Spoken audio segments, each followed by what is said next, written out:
What up, fam? Today I got a video for you guys on my marathon taper. I'm gonna go through a calendar of my marathon taper. I'll talk about how to tailor it for those at home that want to follow something similar. We're gonna talk about how I taper from a running perspective and how I taper from a nutrition perspective as we get closer to the marathon.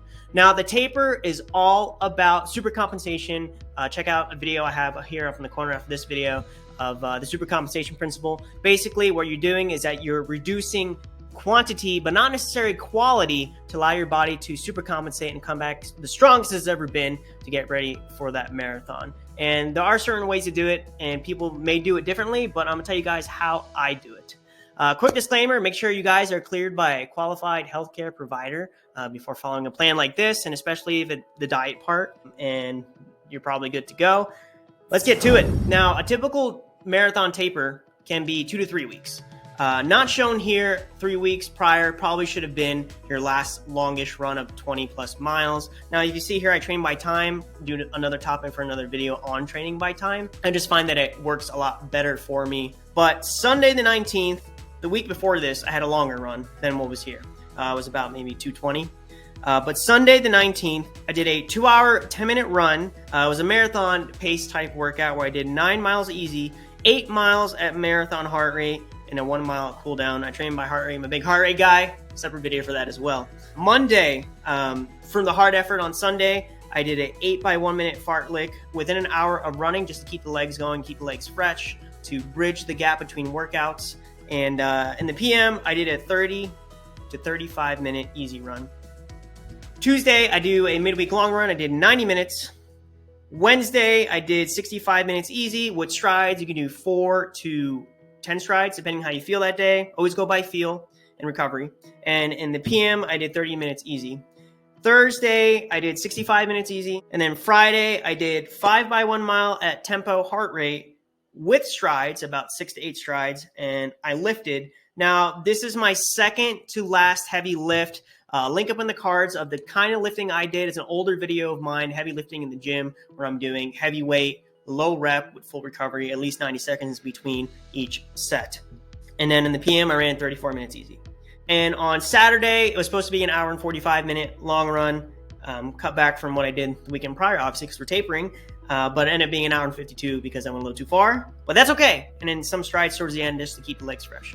Now, how to tailor this at home depending on your mileage. Since, like I said, I follow a time-based system. Obviously, we're late in the game. So we're up to the point where the marathon is 2 to 3 weeks away. So you probably have gotten some type of training down for yourself and kind of know what you're doing, right?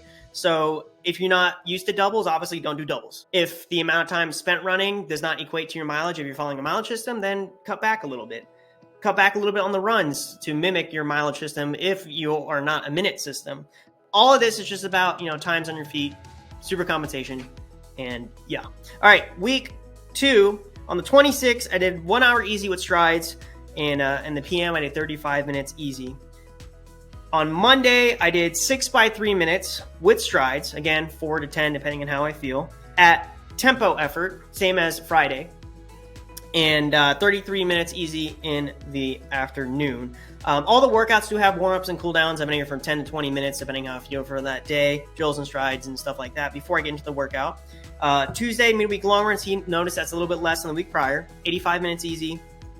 Wednesday, 45 minutes easy with strides, and this is my absolute last heavy lift session. And then Thursday, 4 mile tempo with strides. Friday was my first off day. 8 to 10 days out from a race is probably the max amount of time that it will take that you will benefit from a workout. So anything pretty much after this day off, you're probably not going to benefit from for your race, which in this case is on Sunday the 10th. So it's all about supercompensation, taking it easy, recovering, and get ready to go. Saturday was my last long run, which is today, the day I'm filming this, and it was just 90 minutes, nice and easy.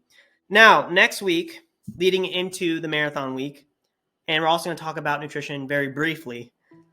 45 minutes easy with strides and a light lift. If you guys are liking what you've seen so far, smash that like button. Subscribe if you haven't already for more content like this. Monday, 3 to 5 minutes at marathon effort, and then 30 minutes in the PM is my last double day.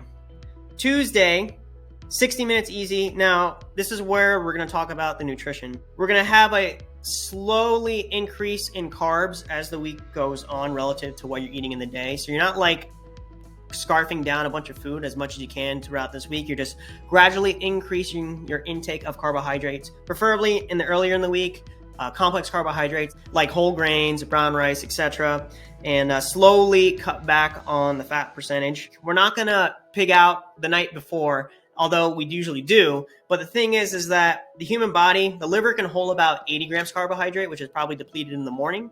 And your normal individual that doesn't really run or work out can hold about 300 grams or so in muscle as glycogen. And when you're really trained, you can have a larger glycogen storage in your normal individual, and it's almost double that amount.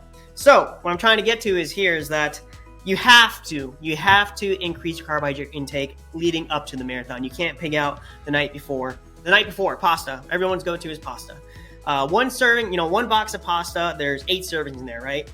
4 servings, that's like a pig out amount, is about 800 calories with about 40 grams carbohydrate per serving. So if you have 4 serving, you're going to only get around 160 grams carbohydrate, right?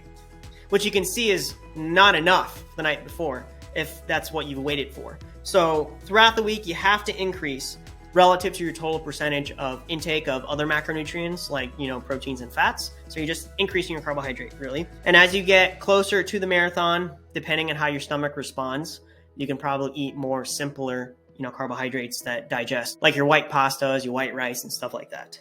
And then the Chicago Marathon, or any marathon you guys are doing, on the 10th. I'm going to be doing other videos. The next video I'm going to record right now is why those at home, why do you feel pain when you taper? I have some theories on the concept. We'll talk about that too. And then I'm also going to make another video on my marathon evening before and morning of routine. And you guys can copy it, maybe do something similar. Maybe there's something you'll learn, or I don't know. But yeah, so if you guys like this video, please hit that like button, share this video to those that are running a marathon. And I hope you guys like this series. And yeah, I'll catch you guys next time. Peace. Oh yeah, check out these videos at the end.